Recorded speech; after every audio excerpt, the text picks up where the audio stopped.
Hello दोस्तों, आप सबका स्वागत है आपके अपने चैनल जीके बैंक में। अपने आज के इस वीडियो में हम राजनीतिक सिद्धांत के एक इम्पॉर्टेंट टॉपिक स्वतंत्रता को डिस्कस करने जा रहे हैं, जो कि प्रीवियस ईयर में आपसे पूछा भी गया है।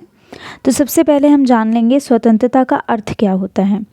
तो देखो दोस्तों, लेकिन एक बात आपको ध्यान रखनी है, हम राजनीतिक सिद्धांत पढ़ रहे हैं। आप कितना भी बता दो, लेकिन जब तक आप विचारकों के बारे में नहीं बताओगे या विचारधारा के बारे में नहीं बताओगे, जब तक आपको मार्क्स भी नहीं मिलेंगे ढंग से। तो वो चीज़ आपको ध्यान में रख के अपना आंसर देना है। सबसे पहले देखो, स्वतंत्रता का अर्थ क्या होता है। लिबर्टी से बना है। लिबर्टी इंग्लिश ट्रांसलेशन उसका क्या होता है, लिबर्टी।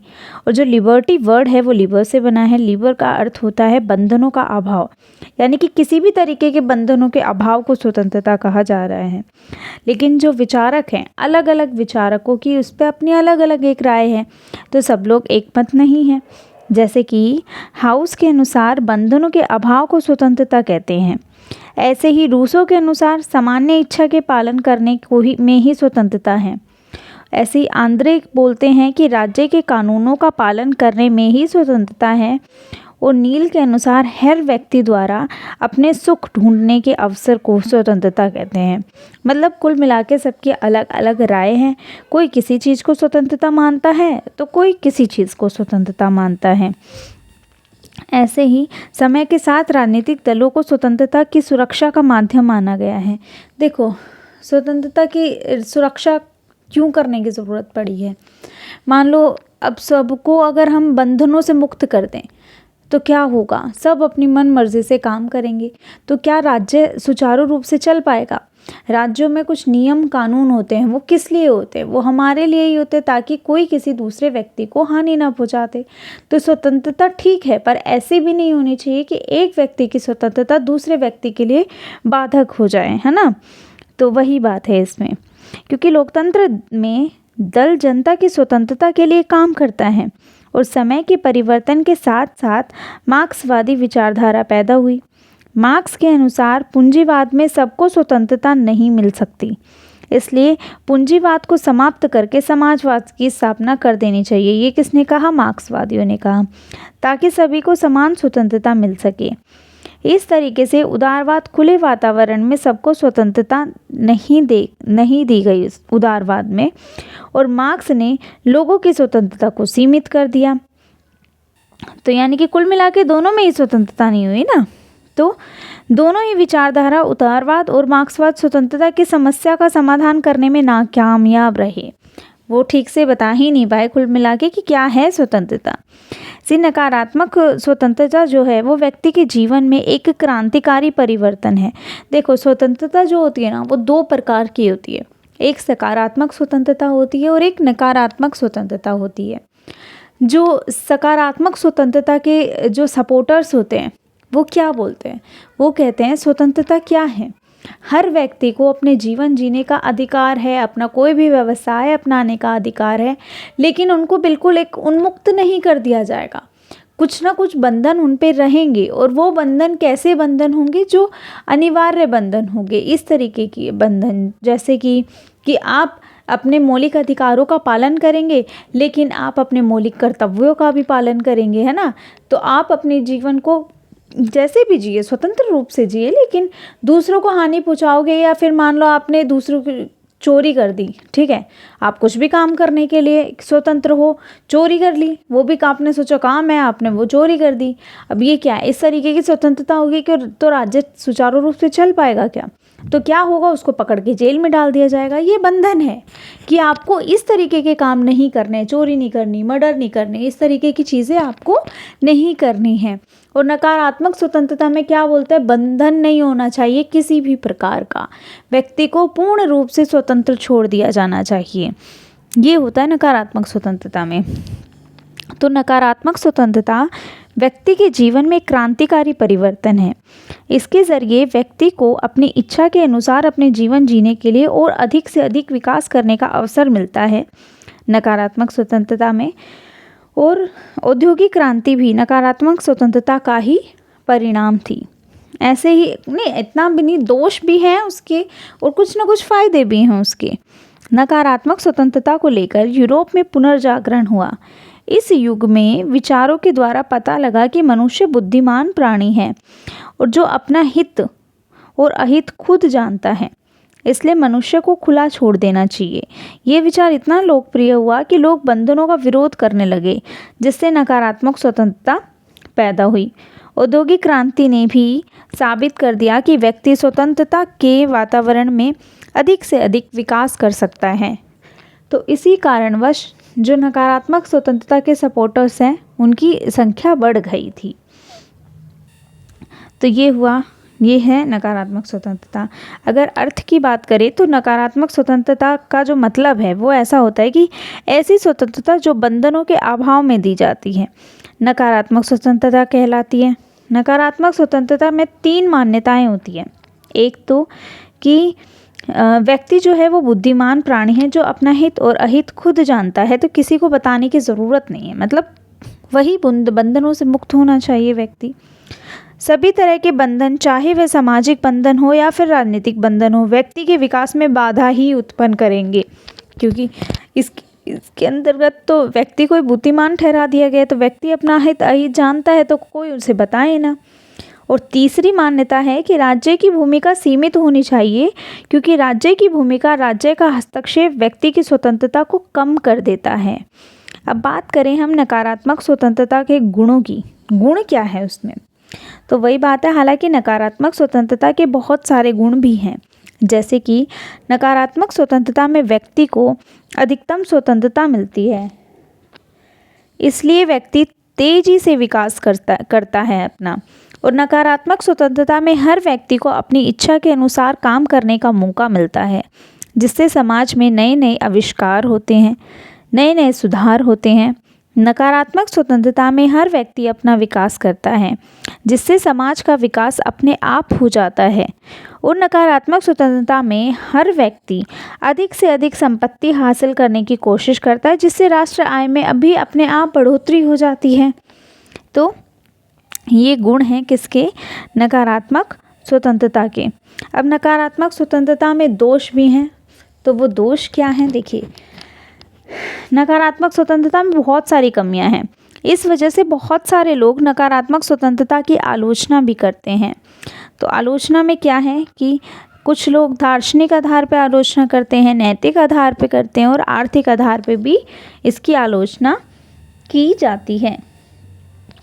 तो सबसे पहले हम जानते हैं कि दार्शनिक आधार पर नकारात्मक स्वतंत्रता की आलोचना क्या है, ये किस तरह की जाती है। तो नकारात्मक स्वतंत्रता के समर्थक कहते हैं कि व्यक्ति बुद्धिमान और स्वार्थी प्राणी है, लेकिन आलोचकों का मानना है कि व्यक्ति बुद्धिमान और स्वार्थी नहीं होता, बल्कि व्यक्ति के अंदर भावनाएं और संवेदनाएं होती हैं।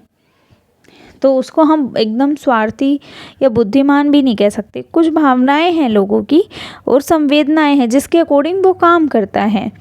और अगर हम नैतिक आधार पे देखें तो नकारात्मक स्वतंत्रता के समर्थक कहते हैं कि व्यक्ति को खुला छोड़ देना चाहिए, लेकिन आलोचकों का मानना है कि व्यक्ति को खुला नहीं छोड़ना चाहिए, बल्कि व्यक्ति को सिर्फ उसी काम की छूट दी जानी चाहिए जो नैतिक रूप से सही हो, नहीं तो समाज के अंदर बुराइयों का बढ़ावा मिल जाएगा, है ना। कुछ तो बंधन होने चाहिए, वरना सब लोग चोरी डकैती उल्टे काम करने स्टार्ट कर देंगे और पूरे समाज का जो नियम है वो सब बिगड़ जाएगा और कोई भी सुख शांति से नहीं रह पाएगा।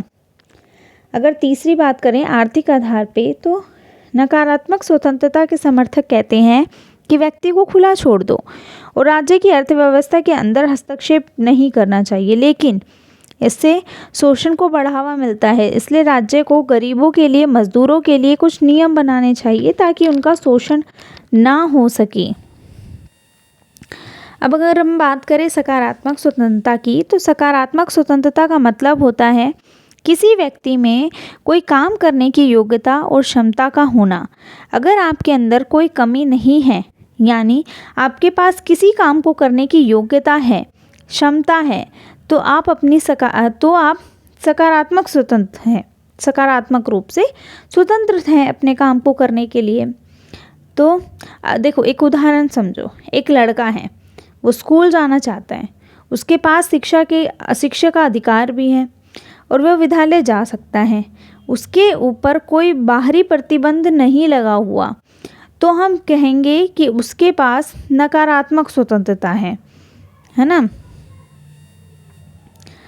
लेकिन इसके साथ साथ अगर वह सक्षम है, अगर वह इस लायक है कि पढ़ाई कर सकता है, यानी उसमें पढ़ाई की योग्यता है, तो हम कहेंगे कि उसके पास सकारात्मक स्वतंत्रता है।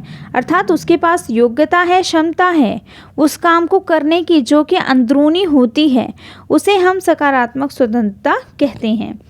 टी.एच. ग्रीन के अगर हम अनुसार देखें तो स्वतंत्रता एक बहुत अच्छी चीज़ है, लेकिन यदि स्वतंत्रता के नाम पर अनुचित कामों को करने की छूट व्यक्ति को दे दी जाए तो स्वतंत्रता और स्वेच्छाचार में कोई अंतर नहीं रह जाएगा। अगर किसी व्यक्ति को रोका ना जाए तो वह हर तरह के काम करेगा, चाहे वह गैर कानूनी क्यों न हो। हस्तक्षेप का अभाव नकारात्मक स्वतंत्रता होती है। तो ग्रीन के अनुसार असली स्वतंत्रता वह है जो एक सकारात्मक स्वतंत्रता है, जिसका अर्थ है वांछनीय कार्यों को करने की सुविधा। सकारात्मक स्वतंत्रता के समर्थकों में जैसे ग्रीन और लॉस्की के अनुसार स्वतंत्रता का अर्थ बंधनों का अभाव नहीं है, बल्कि अवसरों का होना है। टी.एच. ग्रीन के अनुसार स्वतंत्रता की एक नई परिभाषा है। उन्होंने कहा कि राज्य एक नैतिक संस्था है। राज्य के उद्देश्य और व्यक्ति की स्वतंत्रता के उद्देश्य, इनके बीच कोई भी विरोध नहीं है। और अगर ग्रीन के शब्दों में सकारात्मक स्वतंत्रता का अर्थ जाने तो ग्रीन के अनुसार स्वतंत्रता का जो अर्थ है वो प्रतिबंधों का अभाव नहीं है। उन्होंने कहा कि स्वतंत्रता बंधनों का अभाव नहीं है। जिस प्रकार कुरूपता का अभाव सौंदर्य को नहीं कहा जा सकता, वैसे ही प्रतिबंधों का अभाव हम स्वतंत्रता को नहीं कह सकते। अगर कोई व्यक्ति में कुरूपता का अभाव है तो वो सुंदर हो जाएगा, तो ये भी नहीं है। ऐसे ही अगर प्रतिबंधों का अभाव है तो वो स्वतंत्र हो जाएगा, तो ये भी नहीं है। तो ग्रीन ने स्वतंत्रता का वास्तविक अर्थ बताते हुए कहा कि उन कार्यों को करने और सुखों को भोगने का अधिकार व्यक्ति को होना चाहिए जो वास्तव में वह भोगने योग्य है। ग्रीन के अनुसार सभी बुराइयों को समाप्त करने के लिए होना चाहिए तो व्यक्ति की स्वतंत्रता तथा उसके विकास में बाधा को आती है। वैसे गरीबी, अशिक्षा और नशा करना ये कोई ऐसा स्वतंत्रता की बात नहीं है ना। तो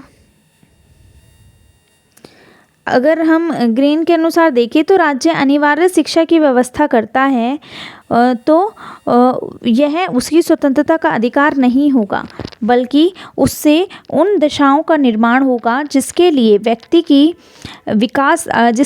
का विकास आवश्यक है। और राज्य अगर किसी अनिवार्य की किसी मान लो देखो राज्य ने एक स्कूल खोला, ठीक है, जिसमें अनिवार्य शिक्षा दी जाती है, तो वो बच्चा जाए ना जाए उसकी मर्जी है। और हाँ, तो ये क्या है, ये नकारात्मक स्वतंत्रता हुई।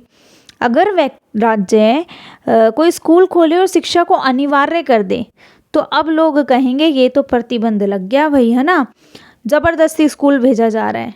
तो लेकिन ये एक सकारात्मक स्वतंत्रता है। स्कूल भेजा क्यों जा रहा है, इसलिए भेजा जा रहा है ना ताकि वो पढ़ ले और अपना भी विकास करे, साथ ही साथ अपना विकास होगा तो अपने आप राज्य का और देश का विकास होगा। तो ये है, तो इसको हम सकारात्मक स्वतंत्रता कहेंगे। एक प्रतिबंध है कि आपको जाके विद्यालय में शिक्षा लेनी ही लेनी है, और प्रतिबंध होने के बाद भी ये क्या है, एक सकारात्मक स्वतंत्रता है। आई होप सो आप इस एग्जाम्पल से अच्छे से समझे होंगे। और लॉस्की के अनुसार अगर हम देखें तो स्वतंत्रता एक ऐसे वातावरण को बनाए रखने का नाम है जिसमें व्यक्ति को ज़्यादा से ज़्यादा आत्मविकास करने के अवसर मिले। हर तरह के कार्य को करने की सुविधा का नाम स्वतंत्रता नहीं है। लॉस्की ने कहा कि हर प्रकार के कार्य हैं उसको हम स्वतंत्रता का नाम नहीं दे सकते। उदाहरण के रूप में चोरी करना स्वतंत्रता नहीं हो सकता, क्योंकि इससे व्यक्ति के ऊपर ही नहीं बल्कि समाज के अन्य लोगों के ऊपर भी इसका बुरा प्रभाव पड़ता है। उन्होंने कहा कि केवल ऐसे कार्य को करने के लिए सुविधा मिलनी चाहिए जो व्यक्ति के खुद के विकास के लिए आवश्यक हो या मददगार हो, ना कि दूसरों के लिए नुकसान साबित हो जाए ना। तो ये है हमारी क्या, स्वतंत्रता। आई होप सो आप नकारात्मक और सकारात्मक स्वतंत्रता को भी अच्छे से समझ पाए होंगे और अपना आंसर अच्छे से बना लेंगे। वीडियो अच्छा लगने पर चैनल को लाइक, शेयर एंड सब्सक्राइब ज़रूर कर दें। साथ में बेल आइकन पर भी प्रेस कर दें ताकि आने वाली वीडियो की नोटिफिकेशन आपको मिलती रहे।